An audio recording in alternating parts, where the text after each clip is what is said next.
We are about to begin our scientific sessions in a while. Our first session will be on the issues and challenges in the food safety. Kindly stay with us. Now we proceed towards our scientific sessions for the day.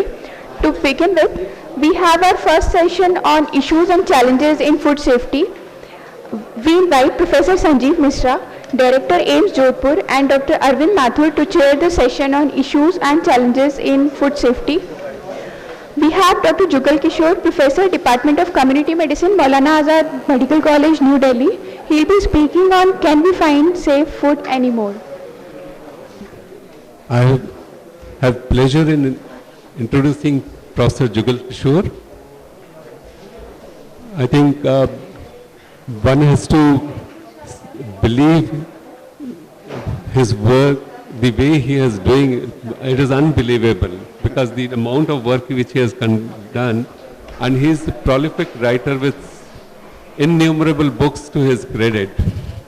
He graduated from Maulana Azad Medical College in 1990 and completed his MD from AIIMS New Delhi, followed by his PhD in psychiatry from Delhi University. And he has also been trained in medical education at Nepal and faculty in Department of Medical Education for last 12 years at MAMMC, and more than 175 research papers to his credit, and has authored 22 books on public health, national programs, social reform and rationality.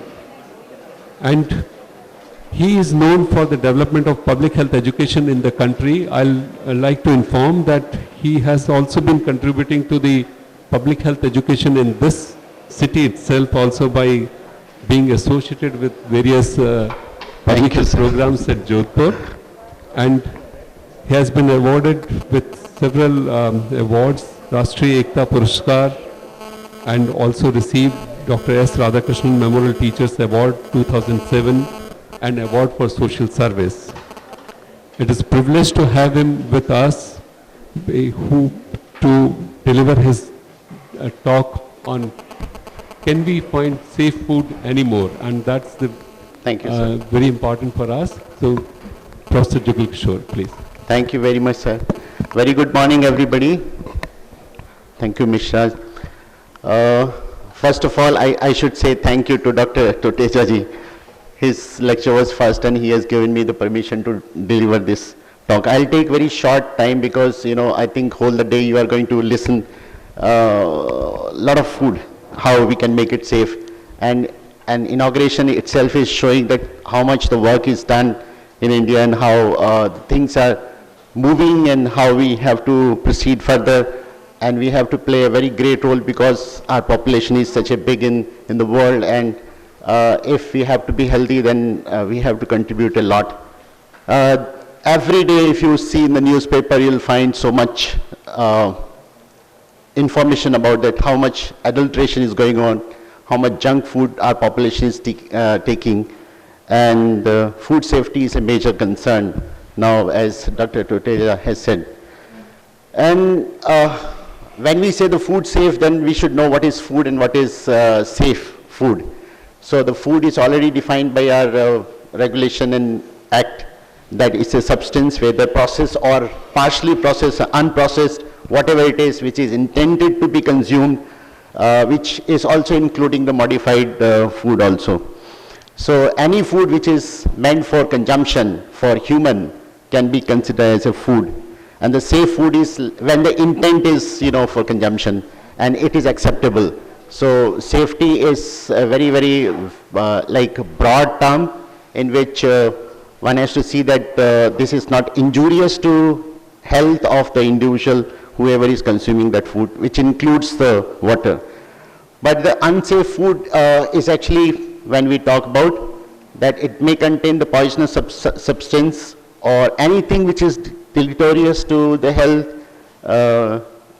and the food affect the food component, any kind of food component, by other mean or by itself, by rotting of that content of the food, or if the content is cheaper in quality or inferior in quality, that is also included, or something which is added which is not permitted, or it is made something colorful, which can be dangerous to getting it, or it is processed in such a way which is dangerous to the human being, or it may be infected by anything which is of environment which can give rise to infection or infestations, or when it is prepared in a very unconditional or unsatisfactory conditions, or it contains something which is dangerous to the, so you can say that misbranding and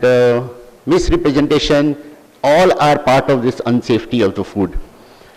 So we can say that actually when it is infected with the pathogens, which could be virus, protozoa, bacteria, parasite, or whatever it is, or we have some kind of toxin or chemicals which could be natural occurring in the environment or added by the human being. So these are all which can give rise to unsafe food.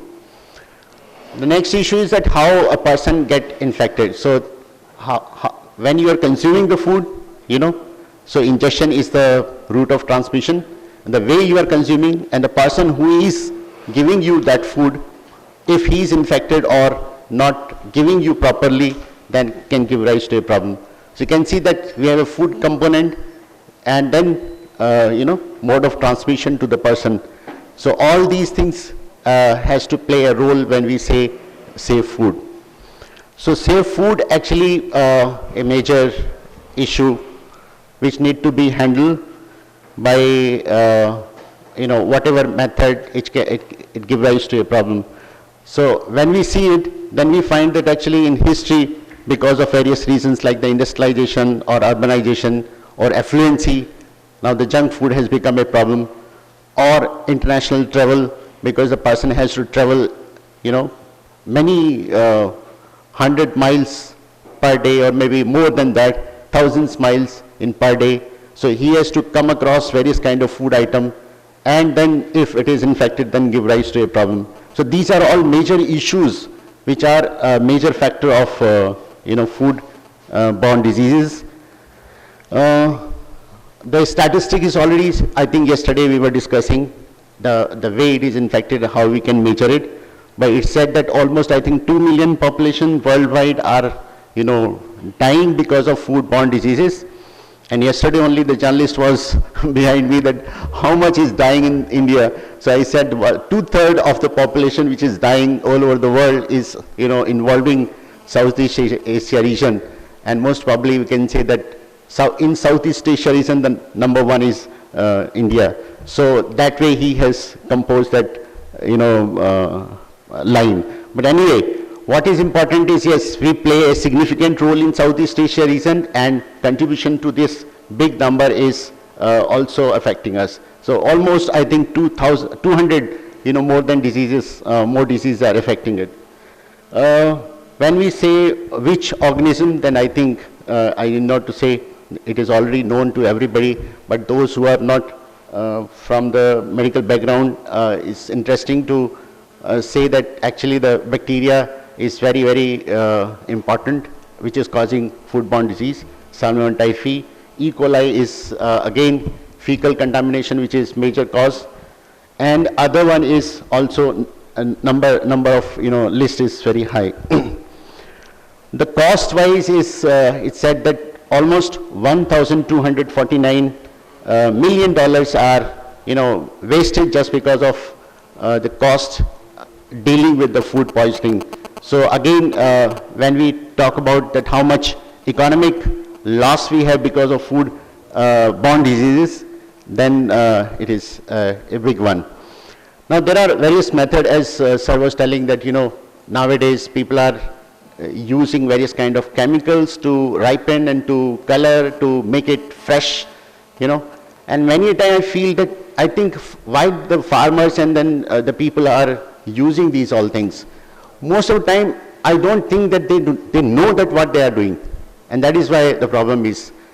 And many a time, if you see that, if the farmer or say the milkman does not know how to get the milk, and he has come across that, I think, giving the oxytocin injection is going to give the good milk by the cow or by buffalo, he will do it. he is not knowing that what is the implication of using everyday oxytocin to the cow. Similarly, I think most of our farmers does not know that, injecting these kind of chemicals to these food. So what is required is to, I think, most of the time we have to educate them, our, farmers and processors and also the people who are handling the food. Maybe that is most important. There are so many coloring agents. I think, again, because of our consumers have tendency to choose the color which they favor and they like.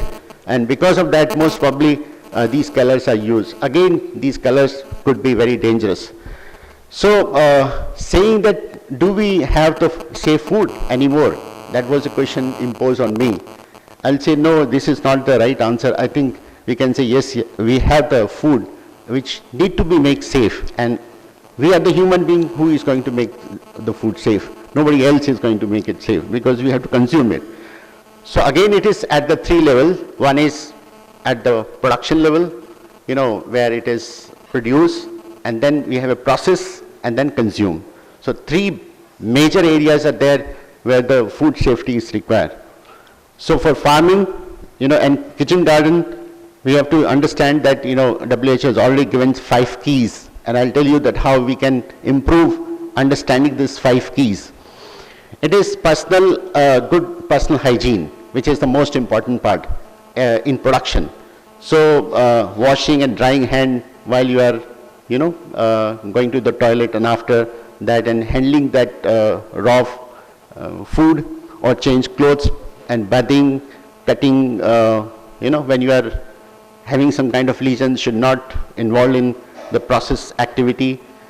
So this is related to personal hygiene, which is most crucial. And it is said that if you have very good personal hygiene and hand washing, I think 80 to 90% of your waterborne and foodborne disease can be cut down. So there are various methods when we are dealing with the cow or dealing with the food items, and then I think these all are important aspects which need to be told to our all people who are producing the food in their areas. Next is protecting the food or field from the fecal contamination. It is found it is a major source of contamination, like the buffaloes or animal fecal contamination to the field, which in our rural area used to be taken as that cow dung used to be used for the fertilizer, but now again they say the organic farming is much better than the other one, but it need to be processed. That is most important, that you can use that one which is organic in nature, but it has to be processed. It should not be used as such in the growing fields. So it has to be separated from, an animal has to be separated from the birds, and the field should also be separated from these animals. And then if it has to be used, then we should use some kind of process, or say some kind of modification is required before using as a fertilizer. Use treated fecal waste. That's the most important part. It should not be just directly used. Evaluate, manage risk from irrigation of water.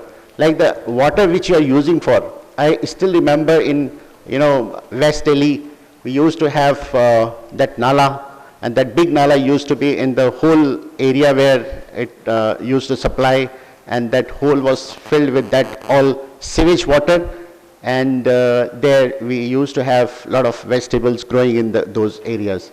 And you can imagine what kind of vegetable we used to have in Delhi from East Delhi, but fortunately now it is no more, and we have now treatment plants, but not all the nalas have the treatment plant. Again, we have a problem. So if we are supplying the water to the field, then it has to be treated. So that is the most important part when we say about water irrigation and water use for the food production.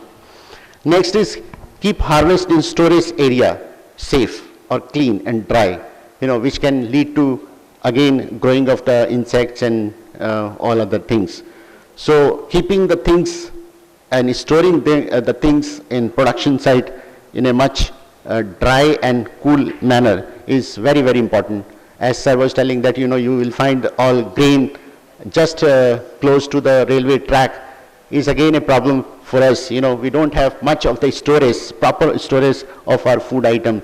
That is a problem in India. So proper storage is most important in India. Next is at the production and transport level.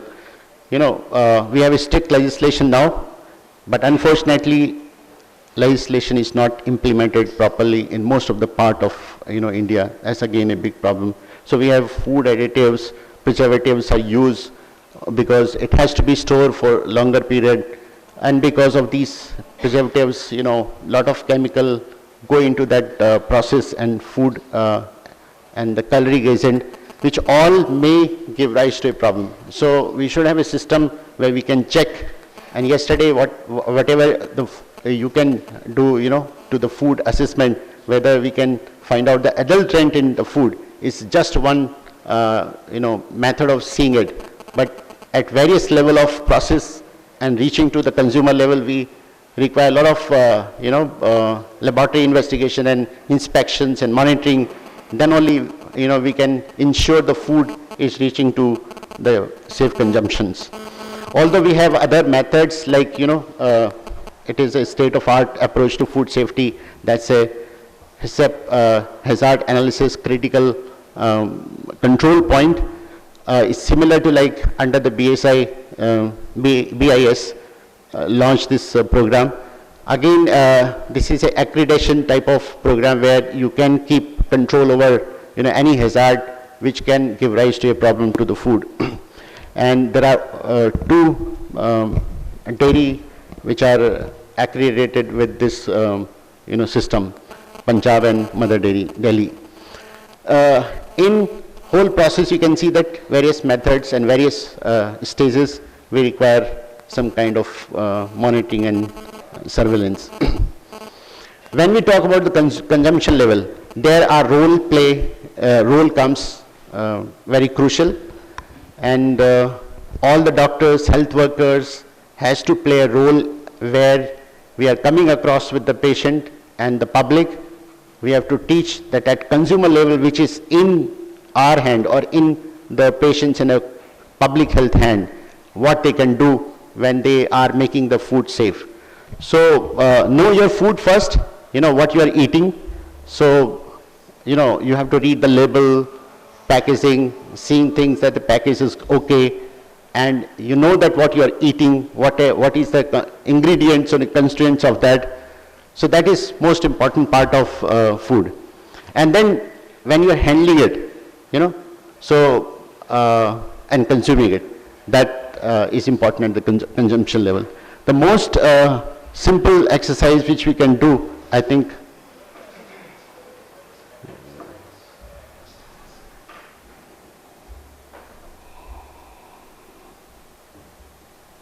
this is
सरकार को तुरंत इसे रोकना चाहिए। देखिए कितनी बुरी तरह से इसमें Message is very simple. When you are purchasing anything from the market, you just say it.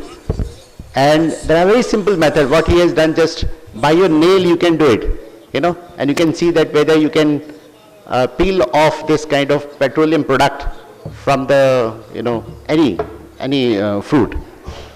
That's the one method of doing it.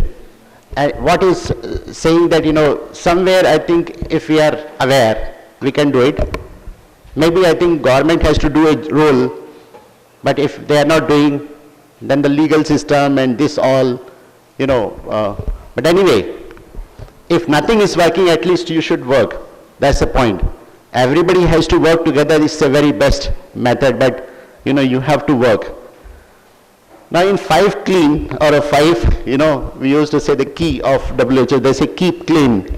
So again, focusing on whenever you are taking the food at your home, when you are touching or preparing in your home, make yourself clean. So when you are having your clean hand, I think you can decrease the foodborne diseases. Next is, separate the raw and cooked food. In the fridge you see that, it should not be mixed up. So that's again a second key, which WHO says that is going to decrease the contamination and we have the safe food. Third is cook thoroughly, and we had to face this bird flu, and there was that maybe I think we are taking the chicken which is not cooked properly. Similarly, now we have the Ebola virus. So maybe somewhere the Ebola has reached to human being because the people were not taking proper. We have the meat, that one, from the wild animals, chimpanzee and monkey, they were eating in some of the African areas. So leading to, so how it has reached. If the food is cooked properly, the virus and bacteria would definitely going to die.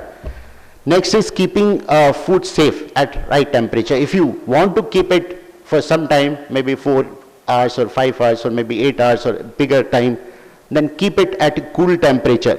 So the appropriate temperature is most important. Next is you should not reuse as such, but you have to thoroughly again cook it.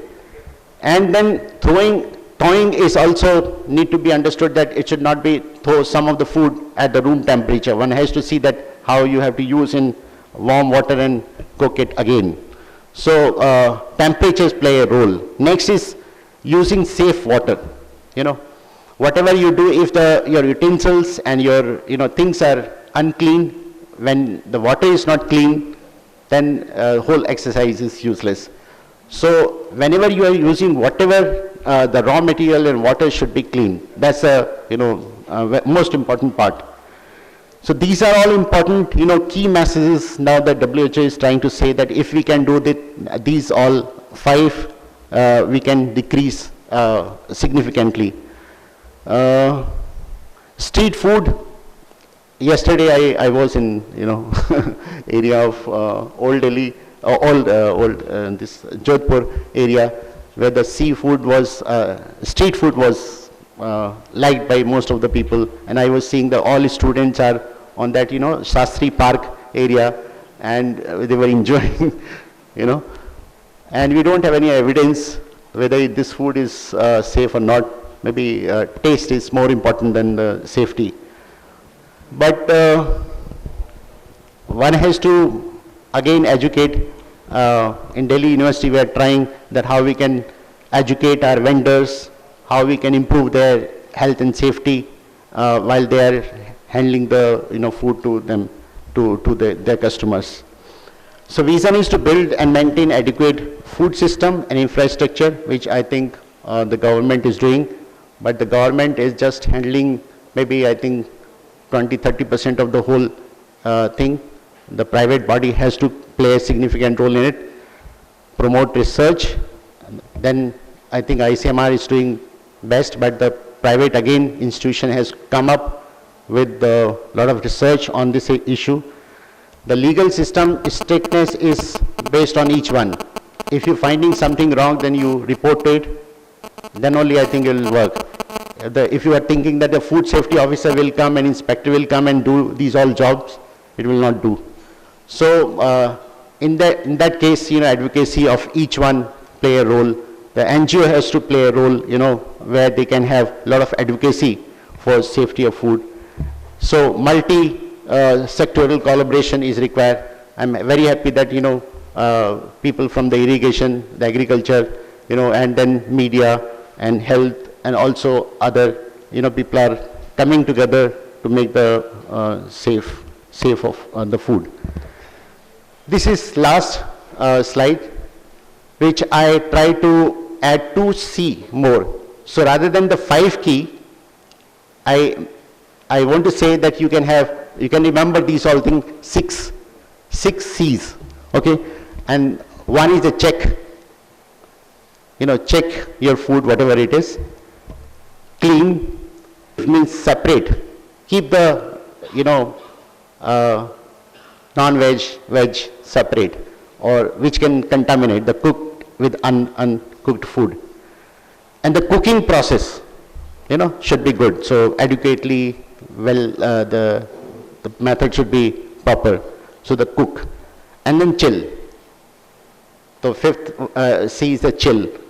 Keep the, food in a low temperature. And the last one is clear. Throwing the food is also very important. It should not be thrown as such, One has to see that disposal of food items should be proper. Otherwise, it will further contaminate and further create problem to the environment and also people. So 6 C's is my message. Check, clean, cleave, cook, chills and clear. So thank you very much for your patience listening. Thank you, sir, for a wonderful presentation. We can have 1 or 2 quick questions.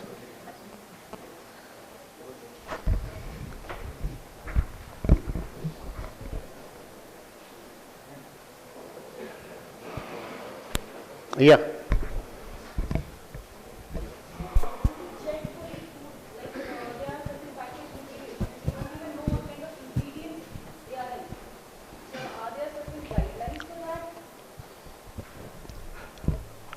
You are asking question on the packaged food? Yes, on the packaged food, on the raw materials as well. For example, we are buying garam masala and like pepper.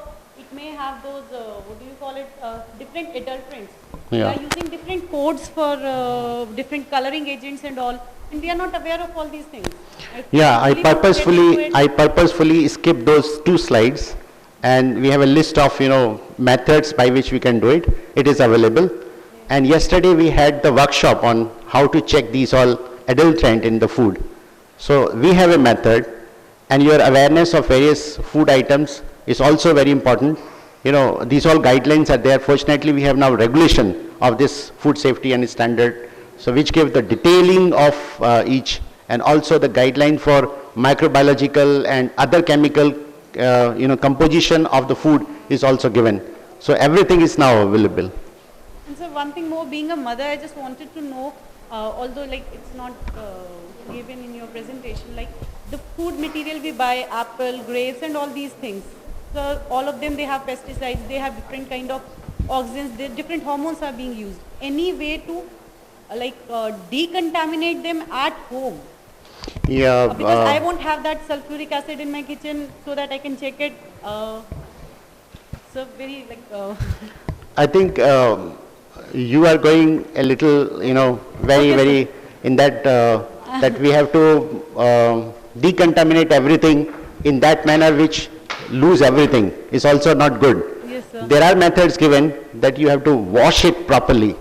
Any fruit or item which you are giving to your child, and it should be washed thoroughly, is the best method. Other methods are also available. Depend on how much suspicion you have for contamination of whether it is pesticide or something else. We can, if you have very strong doubt, you can send for analysis. And then, but buying everyday fruits, and then assessing it's become difficult. But if you have a suspicion, definitely you should do it.